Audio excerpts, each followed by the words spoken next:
நம்ம டாமி நம்ம வீட்டுக்கு வந்து 10 நாள் ஆச்சு. 3 மாதம் காங்காமல் போய் 10 நாள் ஆச்சு. வந்ததுலேருந்து அது சாப்பிடவே இல்லை. நம்ம எந்த சாப்பாடு வச்சாலும் அது சாப்பிட்றதே இல்லை. பச்சை தண்ணி மட்டும் குடிக்கும். பால் வச்சா கூட குடிக்கவே குடிக்காது. அது எவ்வளோ சோர்வடைஞ்சிட்டுன்னு பாருங்களேன். நம்ம ராணி வந்து நம்ம டாமிக்கிட்ட பம்பிழுக்கிற மாதிரி ஆகிப்போச்சு. நம்ம டாமி வந்து அவ்வளோ சோர்வடைஞ்சு போயிருக்கு பாருங்கள். இந்த ரஸ்க்கை கூட அதால் திங்க முடியல. நான் ரஸ்க்கு போட்டேன், அது கடிக்கு. ஆனால் அது கடிப்பட மாட்டுக்கு. அவ்வளோக்குள்ளே உடம்பு டயர்டாக இருக்குது. நாங்களும் ஆஸ்பத்திரிக்கு கொண்டு போய் பார்த்துக்கிட்டு தான் இருக்கோம். டாக்டர்கள் சொல்கிறாங்க அது வந்து ரொம்ப பட்னியாக கிடந்துருச்சு, அதனால தான் இது இப்படி பலக்குறைவாக இருக்குது. அதுக்கு நீங்கள் பால் தயிர் வைங்க அப்படின்னு சொல்கிறாங்க. நாங்களும் ஆஸ்பத்திரியில் 3 நாளாக கொண்டு போனோம். ஊசிலாம் போட்டோம். இப்போ மாத்திரைலாம் கொடுத்துக்கிட்டு தான் இருக்கோம். இருந்தாலுமே இப்போ தான் அது பால் குடிக்கே பழகிருக்கு. பாருங்கள் நம்ம ராணியை. இதுக்கு பால் வச்சோன்னா அது ஓடி போய் தண்ணியை குடிச்சிக்கிட்டு இருக்குது. நம்ம ராணிக்கு எப்போயுமே வயிறார சாப்பாடு போட்டுக்கிட்டு தான் இருக்கோம்.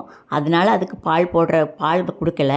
அது சாப்பிட்றதுனால அது கொடுக்கல. உங்களுக்கு இந்த வீடியோ பிடிச்சா கண்டிப்பாக கமெண்டில் சொல்லுங்கள்.